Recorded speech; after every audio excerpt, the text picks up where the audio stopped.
Hey, sports porchers. It's your hockey Jesus with game 78. Pittsburgh Penguins at the Toronto Maple Leafs. Well, unfortunately, the Pittsburgh Penguins couldn't keep the win streak going tonight playing at Toronto. Maybe it had something to do with that eclipse kind of blocked out some of our light. Just didn't have a full game worth of Penguins hockey tonight. And I'll tell you, they've been playing really hard hockey for a very long time now. And to get a point out of tonight, look, they did get a point. They got a loser point. We'll take the loser point and we'll stay in the wild card position for now. It's really going to come down to playing games. Both Capitals, Detroit, and the Islanders all now have 5 games. The Penguins are down to 4 games left, same as the Flyers. And right now they're a point ahead of the Flyers, which is good. They're a point behind the Islanders, and they're tied with Detroit and a point ahead of the Capitals. Look, tomorrow night's a huge game. Let's get to that in a second. Let's go through what happened tonight at Toronto.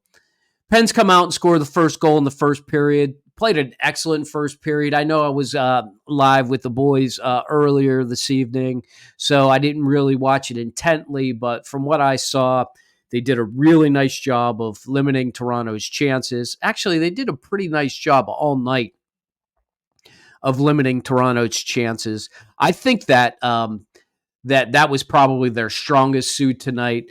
Look, Ned was an 870 save percentage tonight. Only had to make 23 saves, so he's not had to work too hard tonight, which is important, although he will get 2 nights off. That's going to be huge for Ned, going to have to play 4 games in the next 7 nights. That's going to be a big deal for him. So having those 2 nights off are going to be big. I still honestly believe I think Sully should have played Jari tonight. Even if Jari shits the bed and they get blown out, it doesn't mean anything. I mean, they did get the point tonight, but I think it's more important to think about Ned in the long term. Playing against Detroit and playing against the Islanders in the last 4 games. Those are the games where you're going to need somebody to probably steal something. Ned looked great tonight. Don't get me wrong. Ned definitely had some 10 bell saves again. I think that's what's kept him in the lineup clearly. They're confident in front of him. I didn't like the way Sully shortened the bench in the third period. I can't argue with the results. Drew O'Connor getting that rebound behind Samsonov. Good for Drew O'Connor. 14 goals on the season. Just an incredible season for him. I'm looking forward to watching him play on this team for the next few years at a minimum. I think he does just fine up on that first line. I thought Russ looked a little bit slower. Sid, my God, what happened to Sid tonight? Lord have mercy. That second period, he was getting beat around like a pinball off the bumpers, left and right and up and down. And McCabe, of course, McCabe gets the game-winning goal in overtime, slams Sid into the net. At least he didn't get hurt. Then Sid comes out, gets a puck in the face. Looks like it's a high stick. They call a 4-minute penalty. They look it over, and somehow they figured out not only wasn't a high stick, there's no penalties and no power play.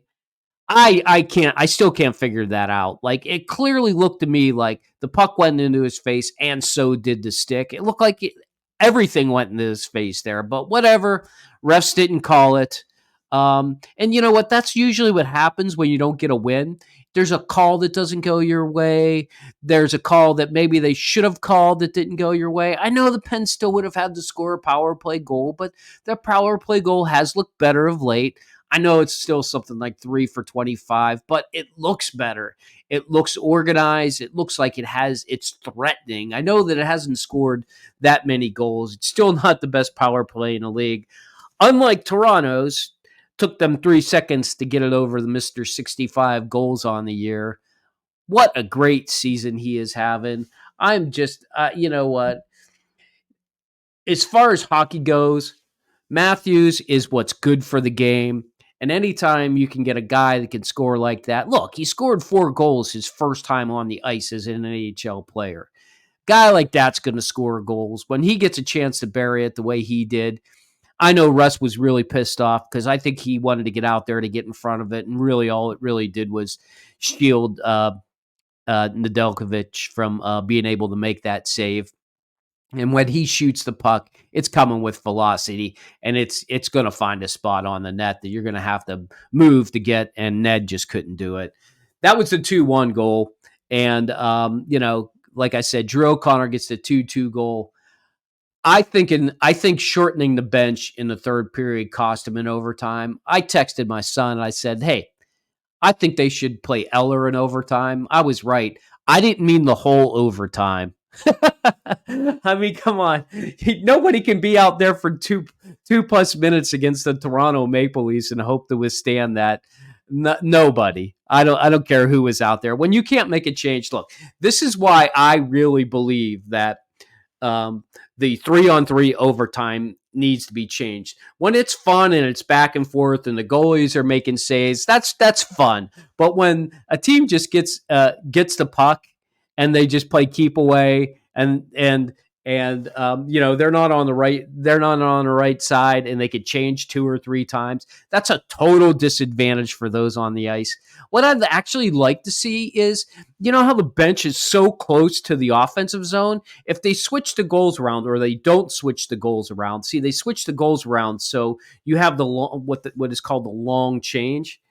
I think that would be better if they switched it back. Then that way you can't make that short change right there at the bench. It makes it harder for them to change without the other team getting the ability to change. And I think when it's a 3-on-3 on overtime, that's a rule change I'd like to see for next year. Clearly, they're going to keep the 3-on-3, and it bit the Penguins. It's been biting the Penguins all year. The 3-on-3 overtime has been terrible for them. I don't have the record in front of me, but I can tell you maybe they've won twice on a 3-on-3 in overtime, but they have a lot of losses. You know what? I'm going to look it up right here just because I need to know, because that's just the way I roll.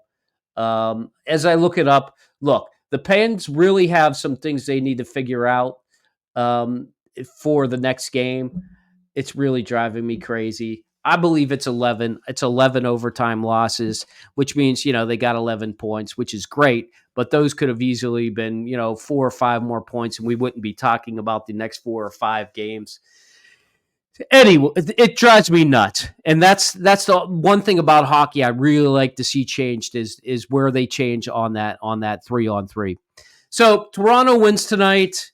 I think here's basically what you got to look at: Detroit versus the Capitals tomorrow night. That's a huge game for the Pens. I really would dislike seeing a 3-point game, but honestly, because they did get a point tonight, if the Caps get a point tonight.